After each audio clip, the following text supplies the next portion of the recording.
Colours ಇಲ್ಲದಾವೆ, ನಮಗೆ pink ಬರಬೇಕು. ಇನ್ನು ಸ್ವಲ್ಪ ಅದ್ರ ಬಗ್ಗೆ ನೋಡಿ, ಇದು ಓಪೋ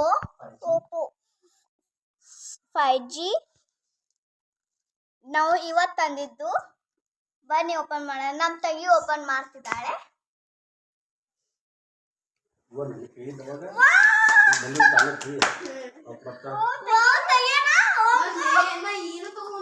ತೆಗಿಯೋಣ ಬನ್ನಿ.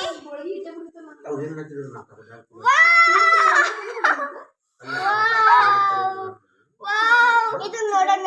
ನೋಡಿ, ನಮಗೆ ಬ್ಲೂ ಬಂತು. ಆದ್ರೂ ಕಲರ್ ಚಲೋ ಇದೆ. Thank you Oppo. ಆಮೇಲೆ ಇದನ್ನ ನೋಡೋಣ ಬನ್ನಿ. Wow, cover. ಇದು ಪೇಪರ್ಸ್. ಇದು ನೋಡಿ, ವಾವ್, ಚಾರ್ಜರ್. ಆಮೇಲೆ ಚಾರ್ಜರ್ ಏನು ದೊಡ್ಡ. ಇದು ಸಿಮ್ ಇದು. ವಾವ್, ಇದನ್ನ ಹಿಂಗ ಇದನ್ನ ಮಾಡೋಣವಾ? ವಾವ್